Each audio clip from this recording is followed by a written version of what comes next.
everybody, Jewel back with another super cool astrology video. I want to talk about the vertex and synastry today and why it is or is not significant. So I had another vertex video up that I took down because I think it was just not clear in explaining the actual realistic potentials of the vertex. I think it was making some people too excited or too hopeful. So I'm readdressing the vertex in synastry very specifically in this video. So the vertex is the point of fated events, people, conditions, things that we've a lot of times previously agreed to.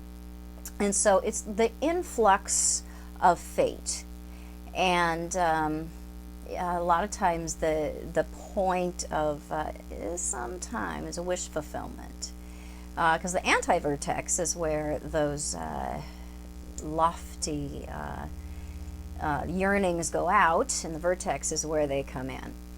And so when we have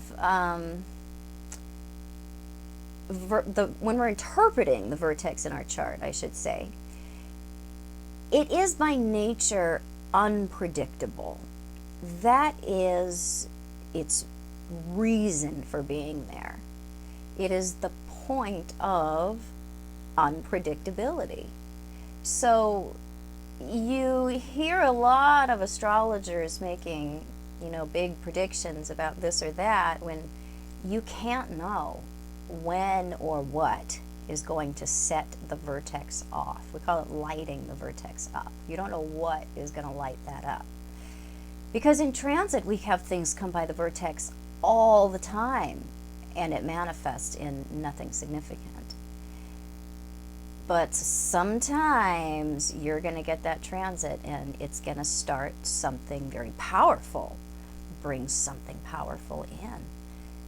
So when we look at the vertex in synastry, it's wise, in all cases, it is wise to use the vertex as a point of confirmation after things have already occurred.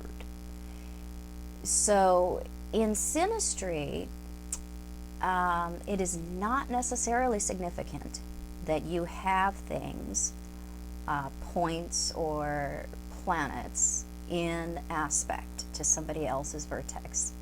I see many synastry charts, and I see stuff going on, aspects to the vertex and synastry all the time, and it does not pan out into anything significant. So when we do have synastry contacts and a relationship is established, or we have a relationship in the past that we want to take a look at, that is when the vertex is really helpful. It is not helpful to get excited about something that may not be a thing, which is what happens when we use it as a potential. So it is something, that can show a fated contact with somebody.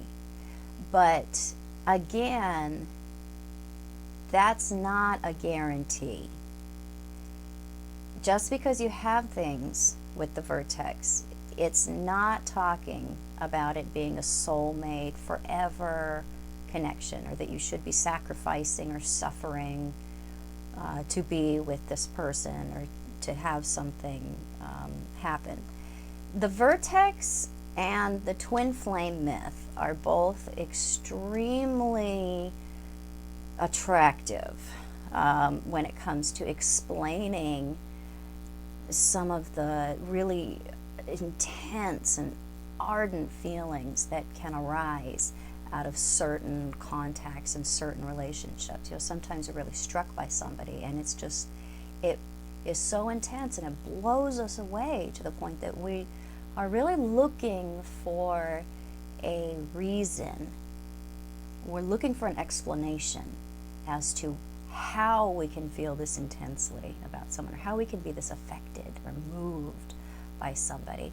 And the vertex and twin flames provides a often satisfactory explanation for people when they have these, very intense, passionate feelings for somebody. And if that's going on, then you probably want to visit my videos that talk about plutonic obsession, because that's what's actually going on when we have those intense attachments that are so difficult and that, are causing us such travail, that yet we're hanging on and hoping for dear life that this is going to work out because we've never felt like this before. And that's Pluto. Neptune thrown in there usually have a good dose of that as well. But the vertex in itself is something that has a purpose, and it is, again, by nature unpredictable. So it's unwise to watch it too closely, because its nature is that you can study it and wait for things to come by and plan and predict, and it'll be that one day that you don't look that something will happen. So it's not a predictable entity in the birth chart. It's something that's always going to throw a wrench into things. And again, looking at it in hindsight is the wisest way to really use it. And really the only way that is not going to drive you crazy when it comes to what it means and what it could or could not bring you. So it isn't the point of guaranteed fated connections. That's not how it works, again, because a lot of times we see transits to the vertex or progressions to the vertex. Actually, oftentimes we're going to see something going on, but transits and synastry, it may not happen. It may not, be that relationship that is that, forever be all, or something, that you're thinking, because we have these contacts, this means it has to work out, or it's going to work out this way. And if an astrologer tells you that, then you need to go in the other direction, because they haven't studied the actual workings of the vertex. They've read about it, but they may not personally know how it actually works. So I hope this was helpful and wasn't too deflating.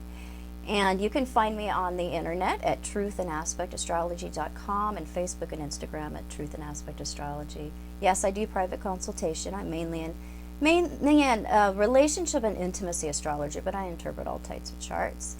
And follow me on Patreon. Please support me over there so I can make more videos for you more often with more interesting stuff. And I'll be back super soon with more super cool videos.